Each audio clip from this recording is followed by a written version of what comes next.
Hi everyone, this is Lovelin Johnson, and today we are going to be looking at the law of anticipation from the 16 undeniable laws of communication. When was the last time you were excited about something that's going to happen to you? You are thinking about your upcoming birthday or a vacation or Christmas Day or whatever that event is. When was the last time you were so excited that you were waiting in great anticipation? And now I want you to compare that with how did you show up today for work? Were you excited? Were you excited that you're going to seize the day and make a difference? Or did you see it as just in another day in your life?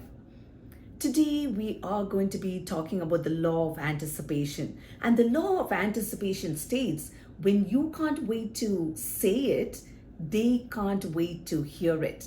So, if you are excited about the message that you are going to deliver, the people around you are going to be excited to receive the message that you are delivering to them. The book talks about three perspectives that we should have: perspective about ourselves, perspective about our message, and perspective about the audience that we are having the communication with. So let's talk about perspective. Perspective isn't just how you see things, it's actually how you do things. When you see yourself as inadequate, not enough, you may not be able to do great things. So, the perspective that is encouraged here is you see yourself as someone who's adequate, who's valuable, and because of that, you show up differently. You see the world differently through that lens, not from an inadequate lens. If I have a scarcity mindset, I'm going to look around the world and I'm going to say, oh, there are not many possibilities. You're going to constantly pay attention to the obstacles and the challenges that are in your way. But if I am coming from an abundance mindset, I'm going to see the world is so big. I've got tons of options. If this doesn't work, I could go after this, and if that doesn't work, I can go after this. And in that process, I'm learning and growing. I just think and see and experience the world based on what I think about myself. So that's what we are talking about: perspective about who we are, perspective about the message that we have, and the perspective about the audience that we deliver our message to. Number one, personal perspective. I'm someone worth listening to. The question I have for you is, what do you say about yourself to yourself? Often I hear some of my friends complain that so and so said such negative things about me. True, they shouldn't have said what they said. But my question back to my friend is, have you heard what you say about you?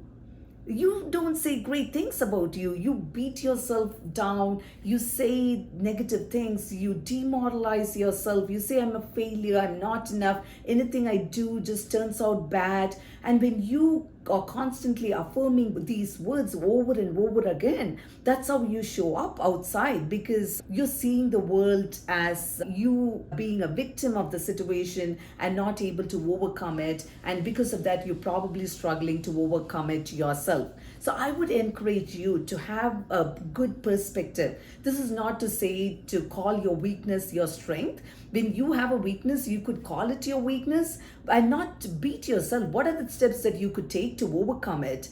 But at the same time, affirm some of the positive things, the great strengths that you have, the natural talents you're blessed with, and make sure that you affirm those and see the world through that lens. Because of that, you're going to see possibilities and you're not going to see obstacles on your way. What I would encourage you is write down 2 or 3 things that you're naturally good at, or things that you're built over time in terms of competence, and write down those things and affirm yourself. I have built my career. I've worked hard and I've done this. I know I can conquer this too. Look at it through that lens. Don't look at it as obstacles, and you're going to see wonderful perspective show up in your life. And because of that, you're going to move from inadequate to someone of value. For me, sometimes when doubts or negative things creep in, I'm a person of faith. So I would often say, God loves me so much. He's always made sure that things would work out for my good. Why would this be any different? And the moment I say that, why would this be any different? I suddenly feel this peace, and I'm able to look at that obstacle not as an obstacle, but as a stepping stone for a success. And that's what I would encourage you to do. Whatever that is, hold on, latch on to that, and look at it from a fresh perspective, not as in beating yourself up, but seeing yourself as an encouragement and seeing yourself as someone worth listening to. I love this quote from the book. It says, the words that you say to yourself, about yourself, when you're by yourself, that determines everything. Think about that. What are the things that you're saying to yourself when you're by yourself, about yourself? That determines the outcome of your success. See yourself as a valuable person. You're created so beautifully and wonderfully, and look at it through that light, and you are going to see value not only in you, in the people, in your message, and that is going to have an exponential impact and reach, and it's going to bless many people. Perspective 2, I have a message that is worth sharing. I would encourage you to think about the things that has brought transformation to you. And because it has brought transformation to you, when you speak on those topics, it's going to impact someone else. I would encourage you to look at themes in your life. When I look at my life, there was a stage where I was so much focused on goals and personal growth, and then I wanted to make an impact with others. I started focusing on communication, leadership. So there are some themes that I often revisit over and over again. And now one of my important things is not just communication, but connection. How do I connect with someone? Because I find people who give this perfect, flawless presentation and perfect speech, but yet they don't connect with your audience. And that's not what I want. I want to connect. And how do I build that connection? So I'm constantly learning and growing in those areas. When I speak from that growth, I'm going to make an impact because I've made an impact for myself. I would encourage you to look through your life and look at those themes, the things that you probably struggled with and you conquered. And because you conquered, you could share that message to someone, and you can share it from your own area of failure and how you evolved to success. And it's going to bless so many people. Perspective 3, your audience. Believe that your audience want to change. Because if you are going to address someone and you're already written them off, you're not going to see any transformation, because you've already spoken your words into them in terms of how you choose to see them. You have decided they're not going to change, and so your message is not going to be effective. Believe that your audience wants to change, and when you speak from that perspective, you're going to have a huge impact.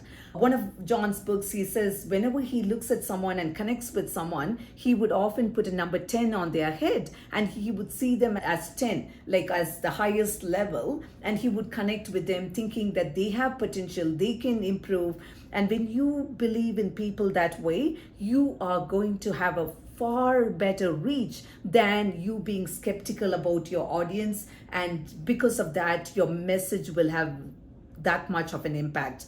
I believe there was this research that was done by some psychologists, and what they did was they told a group of teachers that these students are the cream of the cream, they are the best. And when the teachers received those students with that lens, that they were tested as the best, the teachers believed in them. As a result, they interacted with them in a very meaningful way, and the students were able to reciprocate, and the students went on to do great things just because the teachers were told that these students are the top of the class when they were actually not.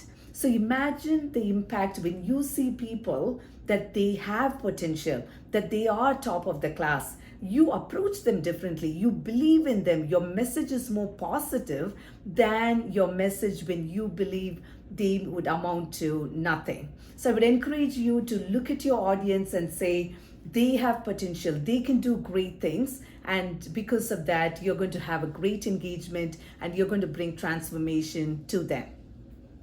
Some of the questions I want to leave you with is, which perspective? We looked at 3 perspectives: the perspective about yourself, the perspective about your message and the perspective about your audience. Which one is really hard for you to believe in? Is it yourself, or is it your audience, or your message? And look into that. Once you're aware of it, I would encourage you to work on it. Next question I have is, do you have a negative self-talk?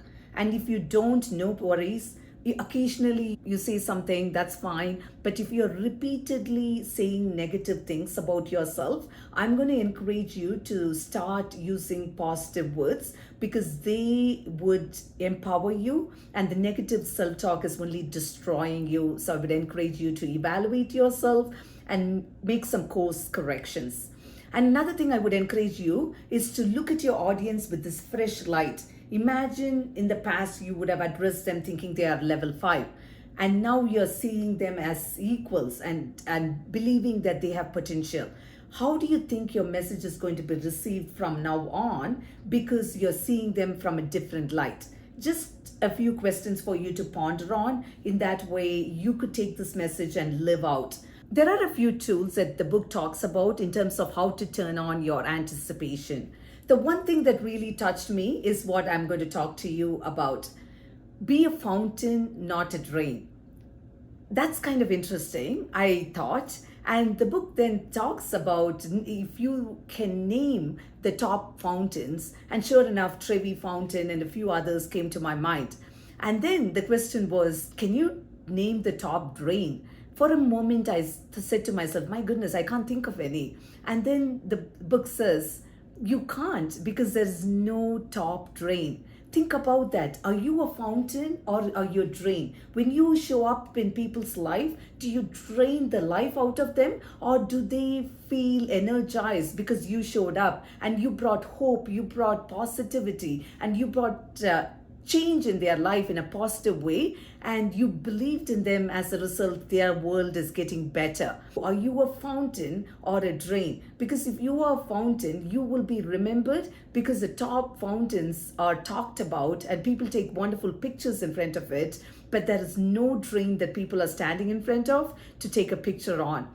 I would leave you with this message. Think about the perspectives that you're having today. Are you believing in yourself? Are you seeing yourself in a positive light? Do you see yourself as inadequate, or are you seeing yourself as valuable? I will encourage you to see yourself as a valuable person, and because of that, you're going to believe in you, and as a result, you're going to invest in you, and you're going to put more energy in building yourself in areas that you're gifted on, and you're going to be a blessing to someone. And always believe in the audience, because if you can change, they can change too. And when you see them in that light that they can do wonderful things, they are going to do wonderful things. They're not going to disappoint you. And more than anything, believe in the message that has brought transformation to you, because it's going to impact more people, and more people will reach more people because of the change that has been happening in your own life. I hope you found the law of anticipation helpful. Next week, we are going to be looking at the law of simplicity. I hope to see you there.